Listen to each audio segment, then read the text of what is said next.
অভিযোগ নিয়ে দুদকের বিশ্বব্যাংক প্রতিবেদনের বিষয়ে দুটি সংবাদপত্রে প্রতিবেদন প্রকাশ হওয়ার পর থেকেই এ বিষয়ে কথা বলতে রাজি হচ্ছেন না সংস্থাটির কর্মকর্তারা। এরই জের ধরে দুদিন ধরে দুদকে ঢুকতে সাংবাদিকদের ঝামেলা পোহাতে হচ্ছে। বৃহস্পতিবার সারাদিন দাঁড়িয়ে থেকে দুপুরে সাংবাদিকরা এরকম আচরণের কারণ জানতে চায় সংস্থাটির নিরাপত্তা কর্মীর কাছ থেকে।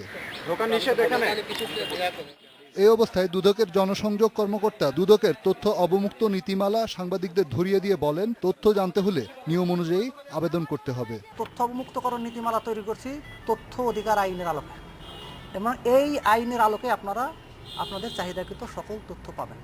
ডেস্টিনির অনিয়ম ও দুর্নীতির বিষয়ে তদন্ত এবং পদ্মা সেতুর প্রকল্প নিয়ে কিছু বলতে রাজি হননি দুদকের জনসংযোগ কর্মকর্তা। বাংলাদেশ প্রতিনিধি জিয়াউল হক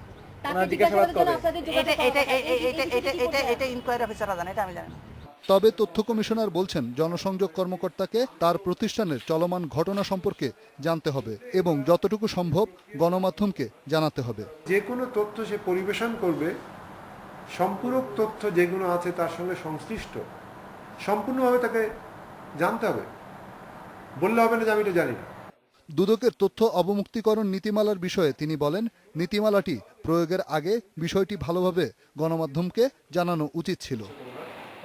রিশাদ হুদা, ইন্ডিপেন্ডেন্ট নিউজ, ঢাকা। গ্যাস উৎপাদন বাড়লে এবং কয়লা চালিত বিদ্যুৎ কেন্দ্রগুলো চালু হলে বিদ্যুতের দাম কমবে বলে জানিয়েছেন প্রধানমন্ত্রীর বিদ্যুৎ ও জ্বালানি উপদেষ্টা তৌফিক ইলাহি চৌধুরী।